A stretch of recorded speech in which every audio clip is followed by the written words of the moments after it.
Saat ini kita coba menapak tilasi jejak-jejak peradaban leluhur ya, terutama di area ini penuh dengan tinggalan-tinggalan di abad ke-11 Masehi, era Dharma Wangsa Teguh, era masa Medang, era masa Kahuripan, masa-masa awal Raja Airlangga. Nah, coba di sekitar sini ya. Nah, ini. Jadi di lokasi ini kita akan mendapati beberapa cungkup sederhana, pohon-pohon raksasa, terutama pohon kapuk raksasa gitu ya. Beberapa batu yang menceritakan sebuah kisah masa lalu. Terutama di sini kita akan mendapati batu-batu ya, batu-batu raksasa. Nah, mirip seperti apa namanya? Ada telapak kaki dan lain sebagainya di sini ya. Dan termasuk kemudian jejak-jejak misalnya pintu gerbang gitu ya untuk membatasi area profan keseharian dengan area yang begitu sakral. Di sana memang ada semacam sumber mata air ya yang diduga di situ memang sangat identik dengan masa-masa kecil dari Dewi Kilisuci atau nama kunonya itu adalah dalam prasasti adalah Sang Ramah Wijaya Dharma Prasada Tunggadewi. Ini merupakan putri mahkota dari Raja Airlangga. Diduga masa pelarian ya, masa pelarian persembunyian selama 3 tahun termasuk masa pertapaan antara tahun 1016 sampai 1019 Masehi. Di lokasi inilah diduga salah satu tempatnya. Nah, ini beberapa batu yang memiliki arti magis pada masa lalu, misalnya seperti menhir dan beberapa struktur dolmen gitu ya. Nah, ini sangat luar biasa sekali. Dan ternyata kita harus berjalan kemana ini ya? Harus ke bawah ini kelihatannya teman-teman. Jadi kita lupa ini. Nah, di sini juga ada beberapa jejak batu aneh ya. Dan coba kita ke sini. Jadi lewat mana ini, Mbah? Ini biasanya tempat para peziarah ya, atau tempat para apa namanya lelaku yang menghabiskan malam-malamnya di dalam hutan gitu ya. Dan di sini ternyata ada sesuatu yang sangat unik dan sangat menarik ya. Dan masyarakat mengenalnya sebagai batu pertapaan dari Dewi Kilisuci. Ternyata masih dibuatkan dalam sebuah cungkup yang sangat sederhana. Jadi dan di sini jika kita lihat rahayu, rahayu, rahayu, rahayu kita memasukinya gitu ya. Nah, dan di sini jika kita bisa melihat gitu ya, ini adalah seperti apa namanya dolmen raksasa, the Great Dolmen, atau lebih dikenal masyarakat batu pasujutan gitu ya, atau batu sajadah. Namun menggunakan istilah-istilah yang lebih kuno, itu adalah batu pertapaan dari Dewi Kilisuci ya. Jadi namun memang ada semacam tikar yang menjadikan bentuk batu ini kurang terlihat. Maka coba kita batu tikarnya ini kita sisihkan gitu ya. Jadi biar masyarakat dan teman-teman ini tahu seperti apa bentuknya. Jadi ini ada memanjang, lurus sekali memanjang ke sana dan bagian bawah ini seperti tembok gitu ya. Namun ini batu dan sana juga apa namanya lebarnya itu sekitar 2 meter dan panjangnya ini sekitar 5 meter gitu ya. 2 kali 5 meter dan sampai saat ini digunakan masyarakat sebagai situs religi penuh dengan kendi, bunga-bunga wewangian, simbol Surya Majapahit, terus menhir apa namanya menhir kecil gitu ya, beberapa batu aneh gitu ya, dan beberapa memang lumpang apa namanya itu adalah genuk ya atau gendok seperti ini dalamnya apa ya, penasaran. Ternyata perdupaan gitu ya, banyak sekali ada apa alat-alat yang terbuat dari tembikar dan tanah liat ya pada masa lalu. Memang gerabah-gerabah ini merupakan bagian yang tidak terpisahkan dari kondisi masyarakat tersebut. Jadi disinilah kepercayaan masyarakat sebagai batu tempat Dewi Kilisuci bertapa. Jadi rahayu, rahayu, rahayu, rahayu ya. Sering jaga barono langit, sekarang ngajeng, sekarang mayang ya. Jadi luar biasa sekali.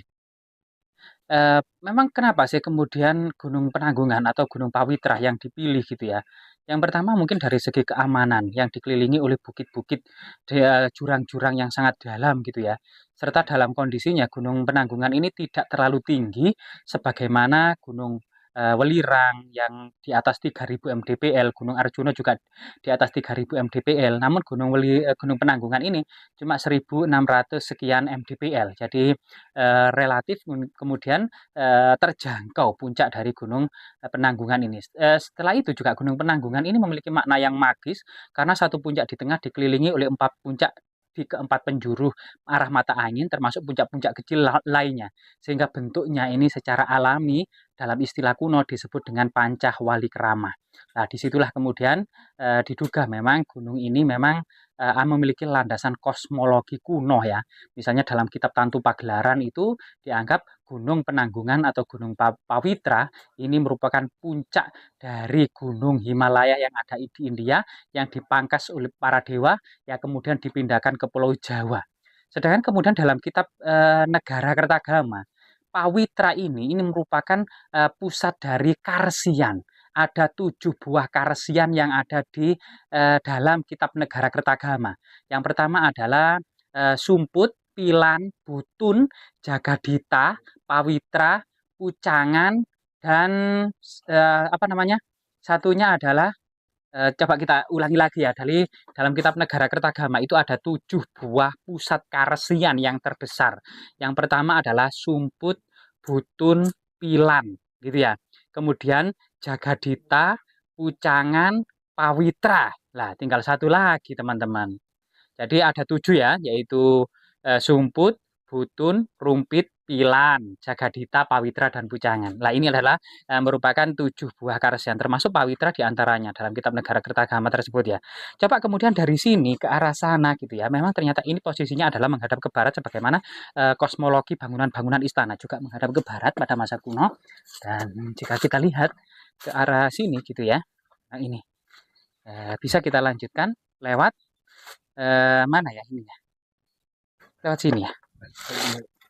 Nah, itu kita kembali ya. Nah, ini. Nah, coba kita kembali. Nah, ini jadi luar biasa sekali ya.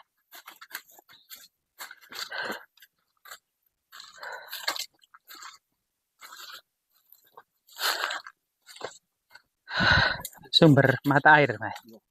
Jadi sumber mata air suci ya. Nah, ini luar biasa sekali yang ternyata erat kaitannya dengan sejarah Dewi Kili Suci itu sendiri ya. Dan di sini. Nah, ini dengan banyaknya rumpun pohon-pohon bambu ini sehingga tidak terasa panas di area ini, melainkan sejuk ya. Sejuk dan segar dan selalu terasa sejuk dan enak di sini. Nah, di bawah ini juga ada ya sebagian mata air besar ini memang disalurkan dengan pipa-pipa untuk kebutuhan air bersih ke desa ke desa. Namun sebagian masih kita lihat gitu ya untuk mandi suci ya oleh sebagian masyarakat kita sebagai situs religi yang ada di gunung ini ya. Nah, ini teman-teman. Jadi ternyata gunung ini ya ternyata penuh dengan sumber mata air suci.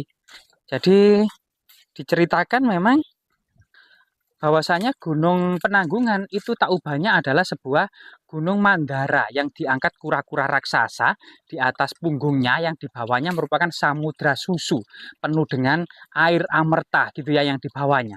Disitulah kemudian diceritakan bahwasanya banyak sekali kemudian para pejalan suci membawa dan mencari air suci yang dikenal dengan Tirta Yatra. Jadi Tirta itu membawa air suci, Yatra itu kemudian pejalan suci mencari air suci. Kemudian pada masa lalu di sini adalah air suci ya, sangat bening sekali di sini ya.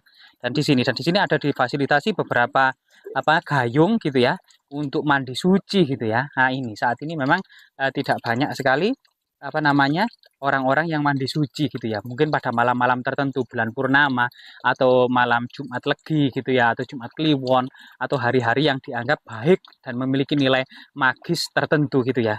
Dan kondisi airnya memang sangat dingin dan sangat segar gitu ya. Dan sangat luar biasa sekali potensi alam yang tiada duanya ini yang patut kita lestarikan, kita syukuri gitu ya. Nah, ini salah satu jejak itu ya sakral, magis sakral yang ada di tengah-tengah masyarakat kita. Kita akan bisa melihat persajian, bunga-bunga wewangian, perdupaan gitu masih difasilitasi. Artinya memang inilah sebuah fakta yang tidak bisa dipungkiri di tengah-tengah masyarakat kita. Ya, berbagai macam cara untuk melestarikan alam dan budaya yang di atasnya gitu ya, dan berbagai macam tinggalan-tinggalan budaya, tradisi dan budaya yang begitu beragam di tengah-tengah masyarakat Nusantara itu ya. Dan salah satunya adalah cara mensyukuri dan melestarikan alam itu adalah bentuk-bentuk religi yang ada di tengah-tengah masyarakat. Semoga bermanfaat, teman-teman.